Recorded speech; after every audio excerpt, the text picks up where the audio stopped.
Il y a des artistes dont la trace s'efface avec le temps, et d'autres qui laissent une empreinte indélébile. Michel Blanc appartient à la seconde catégorie.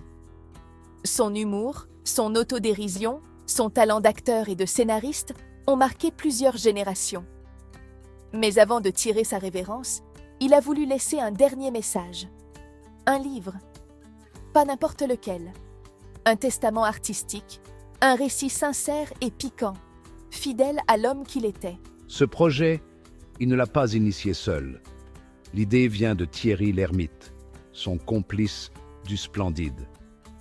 Un jour, il lui propose un défi. Compiler les souvenirs, revisiter les débuts du Splendide, les triomphes, les coups durs, les disputes, les réconciliations. Un livre qui ne serait pas seulement un hommage, mais un témoignage sans filtre de cette époque unique. Michel Blanc accepte immédiatement. Parce qu'écrire, c'est aussi une manière de remettre les choses à leur place. Parce que l'histoire du Splendide, ce n'est pas juste des films cultes et des punchlines gravés dans la mémoire collective. C'est une épopée, une aventure humaine faite d'amitié, de tensions, de doutes et de succès fulgurants. Et, sans le savoir, ce livre allait devenir son dernier grand projet. Quand on parle du Splendide, on imagine une joyeuse bande inséparable, des amis qui ont grandi ensemble et qui ont simplement transposé leur complicité à l'écran. La réalité est plus nuancée. Michel Blanc n'a jamais été un suiveur. Il était proche de la troupe, bien sûr, mais il a toujours cultivé une certaine distance. Il n'était pas celui qui riait le plus fort, ni celui qui se battait pour imposer ses idées. Il aimait travailler en collectif, mais il ressentait aussi le besoin de s'éloigner, d'exister en dehors du groupe. Dans le livre, il revient avec une franchise déconcertante sur cette dynamique. Il raconte comment les projets du Splendide se montaient, parfois dans l'euphorie, parfois dans le doute.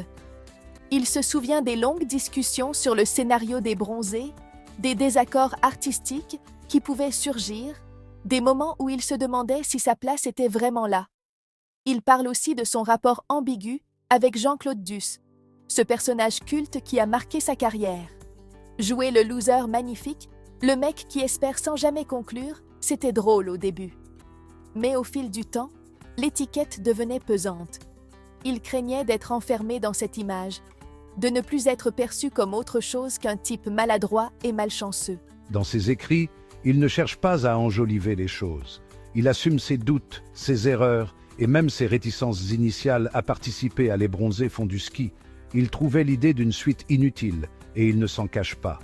Avec le recul, il reconnaît son erreur. Parce que ce film est devenu un classique, un pilier du cinéma comique français. Ce qui frappe en lisant ce livre, c'est cette conscience du temps qui passe. Michel Blanc ne tombe jamais dans la nostalgie larmoyante, mais il sait que chaque période a une fin.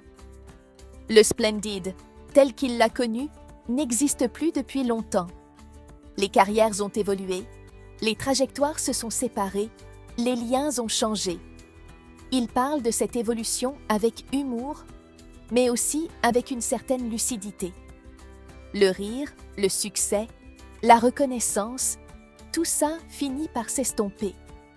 Ce qui reste, ce sont les souvenirs. Ce livre était une manière pour lui de fixer ses souvenirs une bonne fois pour toutes, de raconter avec son regard si particulier ce qu'a été cette aventure, et surtout de le faire avant qu'il ne soit trop tard. Michel Blanc ne voulait pas faire un adieu officiel. Ce n'était pas son style. Il ne se livrait jamais totalement, même dans ses interviews. Mais dans ce livre, on sent entre les lignes que c'est une sorte de passage de relais. Il parle du Splendide comme d'un chapitre qui se referme, mais sans amertume, juste avec cette touche d'ironie dont il était maître. Thierry Lhermitte, qui a coécrit ce livre avec lui, a d'ailleurs terminé les dernières corrections la veille de sa disparition. Une coïncidence presque cinématographique. Comme si Michel Blanc avait attendu que tout soit bouclé avant de tirer sa révérence. Il est parti en sachant que son histoire avait été racontée. Ce livre, ce n'est pas juste un témoignage. C'est une déclaration. Une manière pour Michel Blanc de dire « Voilà qui j'étais, voilà ce que nous avons vécu, et voilà comment je veux qu'on s'en souvienne. » Pas de grands discours, pas de pathos. Juste du recul, de l'intelligence et cet humour mordant qu'il avait toujours cultivé. Aujourd'hui, on ne regarde plus les bronzés de la même façon. On sait que derrière ces rires, il y avait aussi des doutes, des tensions, des moments de grâce et des instants de solitude. Michel Blanc nous a laissé son dernier rôle, celui de témoin d'une époque révolue, mais immortelle dans nos mémoires.